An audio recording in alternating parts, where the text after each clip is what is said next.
So getting into this week's unit, we're starting a new unit. So the past couple weeks, when Ben's been talking, we've been looking at specifically the 10 northern tribes. So if you've missed out or forgotten, so Israel had been brought into the land. They were one people group. There's 12 tribes, but they were one people group of Israel. They started like a monarchy under the line of David, but after David's son Solomon, there was kind of strife, and they weren't really getting along over taxes and such things, and their one nation was split off into two nations. To the 10 northern tribes in the north, they became what we call Israel, and leaving two tribes in the south, what we call Judah. So the 10 northern tribes were a lot more wicked than Judah was. They created their own religion. They created two new places of worship so they wouldn't go to Jerusalem. And because of their wickedness, they were sent into exile much sooner than Judah, and they were taken by Assyria.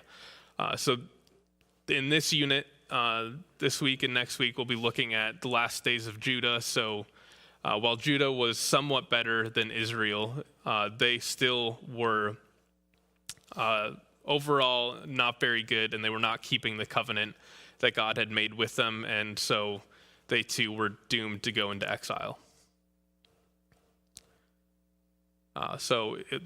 In 722 BC, Assyria conquered Israel, that's the 10 northern tribes, and took them away into exile. And they took them away. The Bible says where they took them to, and that's the last mention of them in the Bible. We never see them or hear of them again. They're just gone.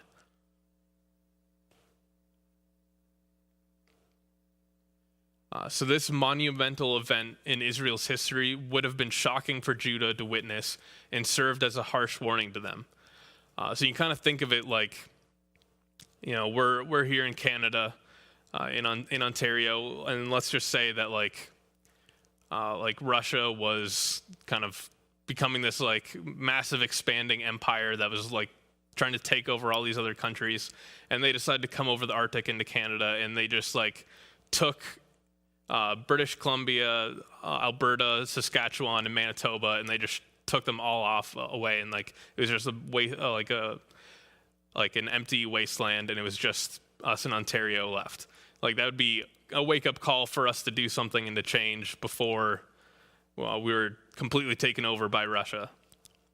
So that's kind of how it would feel to Judah, or how it should have felt, seeing their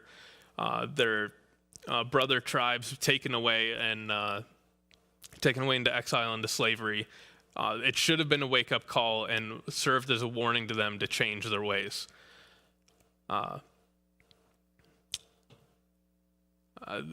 Israel's exile, however, wasn't the first warning sign, as Israel's land had steadily been shrinking over the years. So ever since they split into two, the 10 northern tribes, they've just been getting smaller and smaller and smaller.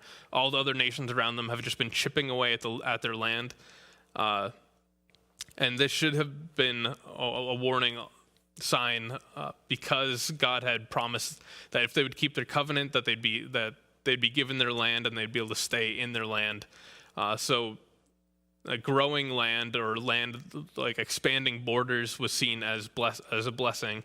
And from Saul all the way to Solomon, their kingdom, Israel, was just getting bigger and bigger. Under Solomon, it was the biggest.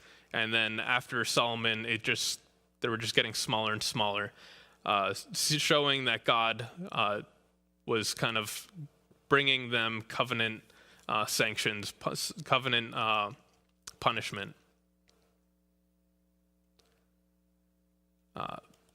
So some kings in Judah did see the warning signs and did make valiant efforts to cleanse the land of their sin, the first being Hezekiah.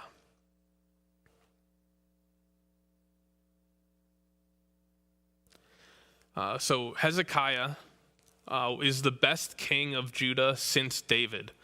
So if you go to 2 Kings chapter 18,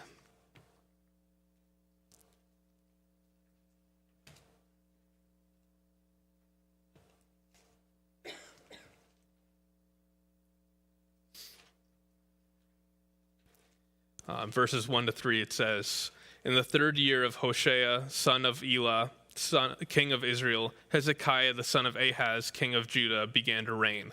He was 25 years old when he began to reign, and he reigned 29 years in Jerusalem. His mother's name was Abi, the daughter of Zechariah. And he did what was right in the eyes of the Lord, according to all that David his father had done." And if you go down to verse 5, it says, "He trusted in the Lord, the God of Israel, so that there was none like him among all the kings of Judah after him, nor among those that were before him." So that's quite the recommendation, or the praise that God gives Hezekiah when we look at all the other kings that we've been talking about in the 10 northern tribes. That it was just continual wickedness and them getting more and more wicked. So Hezekiah is said to be he trusted God, and there was no king like him after him or before him, and that he followed after David his father. So while the north is shrinking, while all the other nations are kind of chipping away at the north, Judah is actually expanding under Hezekiah, showing that covenantal blessing. So he actually goes and takes land from the Philistines. The Philistines have been pretty much off scene this whole time. They haven't really been mentioned since the time of David, kind of showing that connection that Hezekiah has with David. So Hezekiah's reform included the removal of the Asherah pillars, the high places, and the destruction of the bronze serpent. So if you remember all the way back in the book of Numbers, while Israel was wandering around in the wilderness, because of their sin, God sent a plague of these fiery serpents, and everyone that got bit by them were kind of doomed to die. And God told Moses to make a bronze serpent and place it on a pole, and everyone in the camp that looked at it would be healed of their wound from these serpents. And we find out here, I don't believe it's mentioned anywhere else, but that they had actually kept this bronze serpent, and that they had been burning incense to the bronze serpent this whole time. So it's just kind of interesting that while we're reading about David and Solomon and Samuel, there's this bronze serpent in Jerusalem that they're burning incense to. And so the Asherah pillars, that Asherah was just this pagan goddess that they worshipped, and the high places are basically just like anywhere that people would worship that wasn't the temple. So back in Deuteronomy, there's a command given that the only place they were allowed to worship was at the temple or the tabernacle where God would set it up. We see in I think 1 Kings that before the temple was built, it said that because there was no temple, because there was no tabernacle at the time, that people just began worshiping at all the high places, just so that they would have somewhere to worship. So the high places would be like hills and mountains. Because it was seen, kind of elevated regions were seen as places where the gods were, or you were closer to God. You can think about the Tower of Babel, how they were building it up so that they could get to the gods, to the heavens. So in Israel, when there was a time when they didn't have a temple, they started worshiping at what the Bible refers as the high places, all the hills where they would set up these like mini sanctuaries. So Hezekiah, he's faithful, and he removes all of these pagan practices. He removes every other place of worship except for the temple, and gets rid of this bronze serpent. Also, kind of it says that he took the bronze serpent and he crushed it. If you remember this kind of picture that that the Bible has been building up of this, if you remember all the way back in Genesis 3:15, the promise of the seed of the woman crushing the head of the serpent. And we see that kind of over and over again, how David strikes down Goliath, who has scaly armor like a snake. We have Saul he kills a king whose name means serpent. And so here we have Hezekiah crushing the bronze serpent, kind of again building up this picture for us. So in the 14th year of Hezekiah's reign, he is met by an invading Assyrian army that could be seen in what could be seen as another Passover. So with Hezekiah, there's kind of 2 or 3 kind of stories that he's famous for. He appears both in 2 Kings and in the book of Isaiah. And the stories repeated the same stories repeated both places. So we're told that in the 14th year of Hezekiah's reign, he's met by this invading Assyrian army. So the Assyrian army, they just took the 10 northern tribes, and they're hungry for more loot and more people to take over. So they come down and they took over a couple cities in Judah, and made Hezekiah pay them tribute unless they were going to attack again. Hezekiah paid them, but they attacked anyways. And I went way too far back. So Assyria is invading, and it kind of has this cool scene in the Bible. You can picture it just like a movie. So the king of Assyria, Sennacherib, he sends a representative to Judah, and he comes talking in the tongue of the Judeans. So he's speaking Hebrew, and he comes to them, and he meets Hezekiah's representatives kind of in Jerusalem, and he's speaking in Hebrew, and everyone's kind of listening, and these representatives say like, hey, kind of keep it down. We understand your language, Aramaic. Speak to us in Aramaic, because we don't want everyone else hearing your threat of taking over. They don't need to hear this. And then this representative, he's kind of like, oh, am I speaking too loudly? And then he speaks like even louder so that everyone can hear, and he's saying, we're going to take you over. We're going to lock you up in a siege. You're going to be forced to, or people are going to be forced to drink their own urine and eat their own feces unless they surrender and join us. So I think that's 2 Kings 19, I believe. Yeah, so this whole event could be seen as another Passover. So if you remember back in Exodus, Israel is enslaved to Egypt, and God has sent Moses to come deliver them out of Egypt, and he delivers them in the 10th and final plague, which becomes the feast of Passover.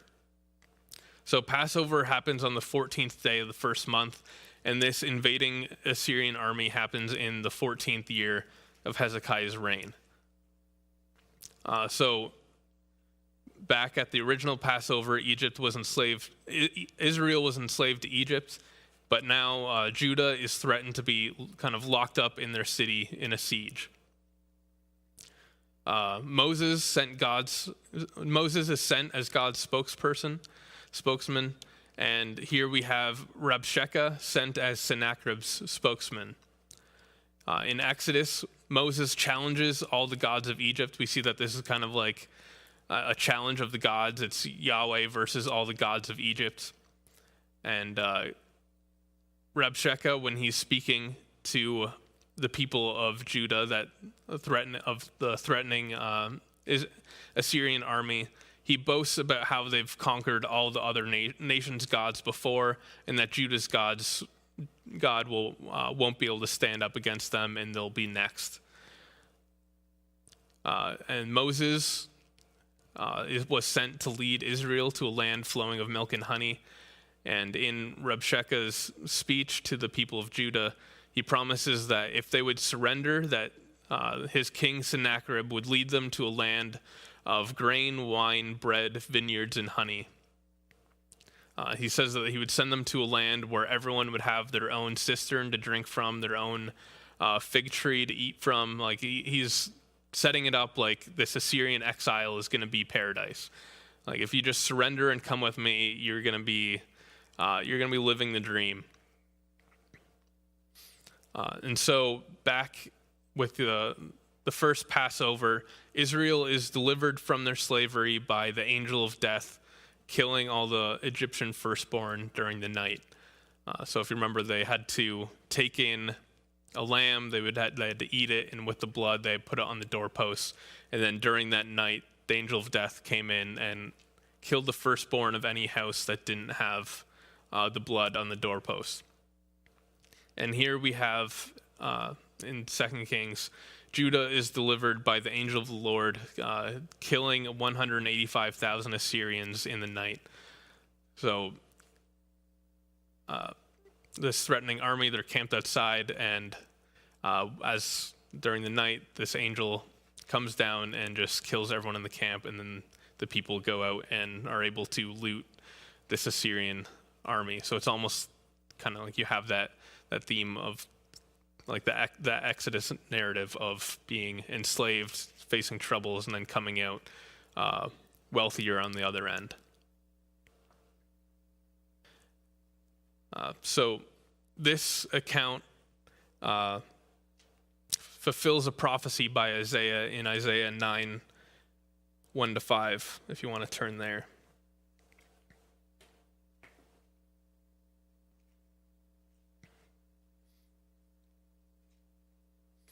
So Isaiah was present during this time. He was a contemporary with Hezekiah. He served in Hezekiah's court. So he would have been there for the fulfillment of this prophecy. So Isaiah 9 says, "But there will be no gloom for her who was in anguish. In the former time, he brought into contempt the land of Zebulun and the land of Naphtali. But in the latter time, he has made glorious the way of the sea and the land beyond the Jordan, Galilee of the nations. The people who walked in darkness have seen a great light. Those who dwell in the land of deep darkness, on them has light shone. You have multiplied the nation, you have increased its joy. They rejoice before you as with joy at the harvest, as they are glad when they divide the spoil. For the yoke of his burden and the staff for his shoulder and the rod of his oppressor, you have broken as on the day of Midian. For every brute of the trampling warrior in battle tumult, in every garment rolled in blood will be burned as fuel for the fire." So in this passage, it talks about how in the former times he brought contempt to the land of Zebulun and the land of Naphtali. Those are two of the northern. That's in the northern kingdom in Israel. So Assyria came down and took these two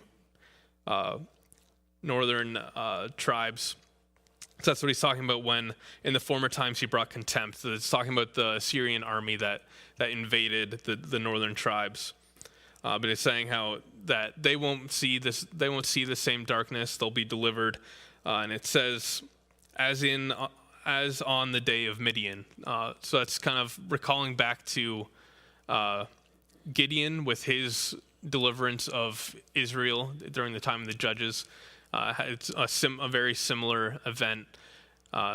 Gideon with an army of 300 soldiers, they at night break the pottery with the torches underneath. They make a loud noise, and it kind of confuses the Midianites in their camp, and they have no idea what's going on. They think they're being attacked, so they start attacking in response, but they end up just killing each other in the night. So it's referring to this deliverance at night, which is similar to the Passover to Gideon and to Hezekiah here. So around the same time, in Isaiah 38, it talks about how it is in the same time. So it talks about how this threat of the Assyrian army invading happened in the 14th year. And then in Isaiah 38, it says in that same time, Hezekiah became sick to the point of his death. But Hezekiah is miraculously resurrected. So he didn't actually die, but he was very sick, and he called Isaiah the prophet in to talk to him and ask God what was happening, and he was told that he was going to die, that his sickness was to death, and that he would, that was the end of him. But Hezekiah prays that he doesn't want to die yet. He still wants to do more. And Isaiah leaves, and as he's walking out the door, God tells him, go back in, tell him that he'll get 15 years added to his life. So Hezekiah was going to die, but then was resurrected and restored, and he got 15 years added to his life. And following that story, Babylon hears that Hezekiah got sick, and they sent visitors. They sent some representatives to check in on Hezekiah. At this point, they're somewhat allies. Babylon isn't the big threat yet. Assyria still is. So Babylon sends some people to check in on Hezekiah. They heard he was sick and that he's gotten better, and they wanted to just check up on him. And Hezekiah foolishly shows the Babylonians every single thing in his kingdom. He takes them through all of his vaults, all the temples. He shows them all of the wealth that he has, all the vessels in the temple, the gold, the silver. He literally shows them every single thing of value in his land. I don't know why, to show off or whatever, but Isaiah points out how dumb it was of him to do that, and that one day Babylon will come to take what they've seen. And these two stories kind of follow the same pattern. So first, there's an incident, sickness, or the Babylonian visitors. There's a word from a prophet. So Hezekiah gets sick, and Isaiah goes to visit him, and he kind of gives him a word. He first tells him that he's going to die, but then is given a second word that he would survive and have 15 more years. And when the Babylonian visitors came, Isaiah also speaks to Hezekiah, telling him how dumb it was for him to do that. And see, then there is a delay of judgment. So Hezekiah was going to die, but he is given 15 years to his life. And just like he hears that the Babylonians come, they look at all of his gold, and they don't take it then, but they will come back and take it. So the sickness of Hezekiah almost represents the sickness of the land, the sin of the land. Judah is sick with sin, and they are going to be punished for it, but just not yet. So because of the faithfulness of a few kings like Hezekiah, their punishment will be delayed. And 15 years after, Hezekiah does die, leaving his son Manasseh in charge, and pretty much immediately undoes every single thing that Hezekiah did. So Manasseh, he sets up all of the high places, the worship on all the high places. He rebuilds all the Asherah pillars. It says that he sacrificed his son to Molech. Molech is a god that accepts the kind of the sacrifice of children, of human sacrifice. So Manasseh sacrificed one of his kids to Molech. He said that he killed many innocent people. He is pretty much the worst king that Judah has ever had. So they go from having the best king to the worst king in one switch of leadership, and he's the only king in Judah that gets compared to Ahab. So if you remember, Ahab is the king in the north that marries Jezebel, and how he kills, he's seen as one of the worst kings in Israel in the northern tribes. And Manasseh, even he doesn't get many verses to him, but from what we see, he's likely even worse than what Ahab was. So Manasseh's name means forgetful, and it's kind of fitting in that reign, during his reign, Judah had pretty much completely forgotten her covenant with God. And in 2 Kings 21:9, it says how that they were more evil than the Canaanites that were in the land before them, which is saying a lot because if you remember all the way back in Joshua, the reason for the conquest, the reason for these, the reason why they had to devote these Canaanite tribes to destruction was because of how evil they were. These Canaanites were Molech worshippers. They sacrificed their children to Molech. They were just completely wicked people. But here, during the reign of Manasseh, God says that they were more wicked than the Canaanites that were there before them, and they were more wicked than all the other nations of the world around them at that time. So Manasseh brings Judah to its lowest, and after his death, his son Ammon takes over, and he only gets a few verses to his name. He also is evil, but he ends up being assassinated and leaves his 8-year-old son Josiah as king. And Josiah follows in the steps of his great-grandfather Hezekiah, and also follows in the likeness of David. So Josiah, he commissions a bunch of some craftsmen to make repairs on the temple. And during their reconstruction and their repairs, they find a book of the law that was hidden in the temple, probably forgotten there during Manasseh's reign.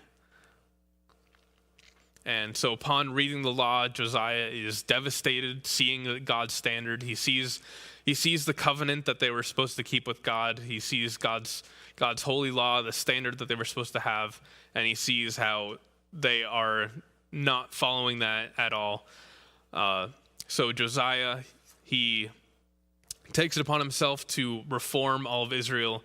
He goes and again destroys all of the Asherah pillars, all the idols of the land, kind of like clean sweep, goes everywhere he can to destroy all the false methods of worship. And almost kind of like in the same way with Hezekiah, how we learn like something about Israel's history, that like how that they've been worshiping this bronze serpent this whole time. With Josiah, we find out that they've never been actually been observing the Passover faithfully. So Josiah sees the command for keeping this Passover feast, and it says that he restored the Passover worship.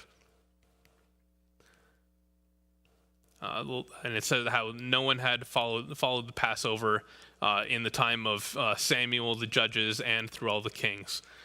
So even under David and Solomon and all these kind of good people, none of them had properly observed the Passover. So even with all that Josiah had done, it can be kind of confusing when you're reading this, and it shows how the people they tear their clothes at reading the law, how they're devastated, they repent, and that they want to follow after the law, they want to do right to God, but then God still says that they're going to be punished. It's again just that kind of like with Hezekiah, that punishment is just delayed. Josiah hears that because of everything that he's done, it just means that the punishment will happen after once Josiah dies, that he won't have to live through the punishment, which can be kind of confusing because you're reading it and you see all of the good things that they're doing, it seems that they're actually repenting and that they want to change. But if you turn to Zephaniah, the prophet Zephaniah kind of has a different story of what was going on. So Zephaniah is contemporary with Josiah, and they're actually related. There were second cousins once removed by my estimations, if I got that right. So Zephaniah, verses 1-6. So the word of the Lord came to Zephaniah, the son of Cushi, son of Gedaliah, son of Amariah, the son of Hezekiah, in the days of Josiah, son of Ammon, the king of Judah. He says, I will utterly sweep away everything from the face of the earth, declares the Lord. I will sweep away man and beast. I will sweep away the birds of the heavens. I will end the fish of the sea, the rubble with the wicked. I will cut off mankind from the face of the earth, declares the Lord. I will stretch out my hand against Judah and against the inhabitants of Jerusalem, and I will cut off from this place the remnant of Baal, and the name of the idolatrous priests along with the priests, those who bow down on the roofs to the hosts of the heavens, and those who bow down and swear to the Lord and yet swear by Milcom, and those who have turned back from following the Lord, those who do not seek the Lord or inquire of him. So if you read through 2 Kings, if you've read it, you'll see that that they tear their clothes, they weep, that they say that they want to follow the law, but as Zephaniah says here, that they bow down and swear to the Lord, yet swear by Milcom, another pagan god. So they saw that they were treating Yahweh wrong. They saw that they were treating the God of Judah wrong. But it was just like, we're treating this God wrong, so we'll be more respectful to him, but we're still gonna bow down to Milcom. We're still gonna swear to him. We're still gonna, on a rooftop, in the privacy of our own houses, we're still gonna bow down to all the hosts of heaven. And it says how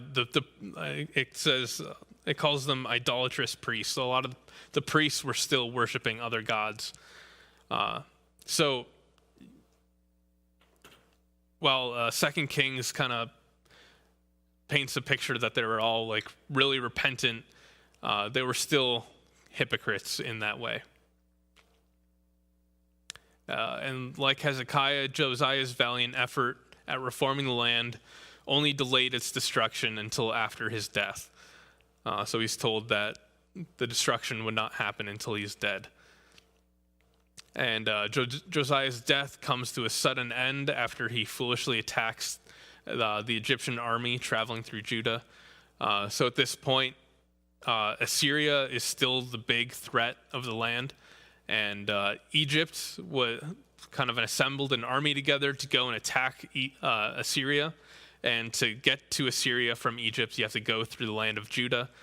So Pharaoh and his army, they didn't have any problem with Judah. They were just going to travel through the land to get to Assyria, something that Judah should have wanted. But for some reason, Josiah did not like the idea of the Egyptian army traveling through his land, and gathered an army of his own to go and attack the Egyptian army. He would have just peacefully passed by. And so the Egyptian army wipes them out and kills Josiah. And after Josiah's death, the remaining kings of Judah, there's really nothing notable about them. They spend the rest of their days either paying tribute to Egypt or to Babylon, and rebelling after these leaders, until we get to the point that Nebuchadnezzar gets tired of them rebelling and just decides to put them away for good. And so he invades and destroys the temple, and takes away everyone into the land of Babylon. Yeah, so after Josiah died, Egypt became kind of like the ruler of Judah. They set up their own Jewish king in charge of Judah, and then Babylon Assyria fell off. Assyria was defeated, and Babylon now became the big nation in charge, and they went and kind of took over Judah, and they set up their own king of Judah. And so they were kind of forced to pay tribute to Babylon, and the kings of Judah just kept rebelling, even though they had no chance of beating Babylon. And we'll see next week that, with Jeremiah, that God wanted them to just surrender to Babylon. Their time was done. There was no chance of them resisting, but they just kept resisting, and so Babylon decided to crush them.